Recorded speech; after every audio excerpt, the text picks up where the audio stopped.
आप सभी को नमस्कार। आज मैं आपके साथ फिर जुड़ रही हूं एक नई जानकारी के साथ। आज का मेरा टॉपिक है चॉकिंग। यदि आपके घर में भी कोई छोटा बच्चा है, आपके जिगर का टुकड़ा, अगर कोई छोटा बच्चा है, खेल रहा है, खेलते खेलते उसने अपने मुंह के अंदर कोई भी किसी भी तरह की फॉरेन बॉडी रख ली है। फॉरेन बॉडी कई तरह की हो सकती है जो बच्चा खेलते हुए अपने मुंह के अंदर डाल लेता है, तो आपने पैनिक होकर उसके सिर के ऊपर हाथ नहीं मारना, ना ही अपनी उंगलियों से उसको बाहर निकालना है फॉरेन बॉडी को। आपको मैं बताऊंगी कि आपने किस तरह से उसकी चॉकिंग को खोलना है। उसके लिए बड़ा ही आसान तरीका है। सबसे पहले आपने उसकी यहां पर ई शेप में लेना है। उसके बाद आपने पीछे उसको सपोर्ट देना है। इस तरह से सपोर्ट देने के बाद अपनी थाई के ऊपर रखना है, और ये जो इसकी गर्दन है, जो सिर है, वो नीचे की ओर होगा। मेरी थाई के, मेरे घुटने से नीचे की ओर है ये।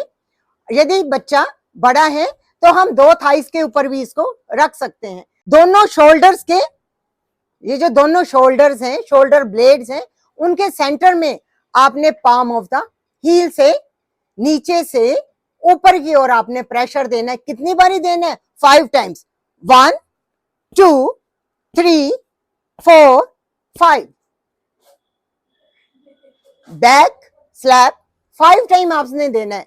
जो बच्चे की चोकिंग होती है वो बड़ी हल्की होती है, वो जल्दी से बाहर फॉरेन बॉडी बाहर आ जाती है। इनकेस फॉरेन बॉडी बाहर नहीं आती, फिर से बच्चे की आपने गर्दन को सपोर्ट, हेड को सपोर्ट जरूर देनी, क्योंकि बच्चे का जो सिर है वो हिलता रहता है। उसके बाद फिर से आपने हेड के पीछे हाथ रखना है और बच्चे को सीधा करना है अपनी थाइस के ऊपर। अगर एक थाइस में वो कंफर्टेबल आप हो तो एक थाइस यूज करो, अगर दो थाइस में कंफर्टेबल है तो दो थाइस यूज करो। उसके बाद दोनों निपल्स के सेंटर में आपने चेस्ट थ्रस्ट, यानी कि 2 फिंगर्स लेनी है, और स्टर्नम बोन है, स्टर्नम बोन के सेंटर में आपने इस तरह से प्रेस करना है। कितने टाइम करना है? 5 टाइम्स। और ध्यान रखें जो उसकी गर्दन है वो बाहर की तरफ हो। 1 2 3 4 5। जैसे कि उसके बाद फिर से उसको उल्टा कर दिया। जैसे ही आपने उसको उल्टा किया, उसके बाद फिर से आपने 5 टाइम्स ब्लैक स्लैप्स देने हैं। परंतु आपकी जो चोकिंग है बच्चे की, बच्चा छोटा होता है तो उसकी जो चोकिंग है वो बहुत जल्दी खुल जाती है, और जैसे ही आप देखोगे उसकी चोकिंग बाहर आ जाती है। उसके बाद आप अपने लाडले को, अपने प्यारे को, अपने जिगर के टुकड़े को और अपने साथ लगा लेना है। Thanks for watching. Thank you so much. आपकी शुभ चिंतक डॉक्टर नीना।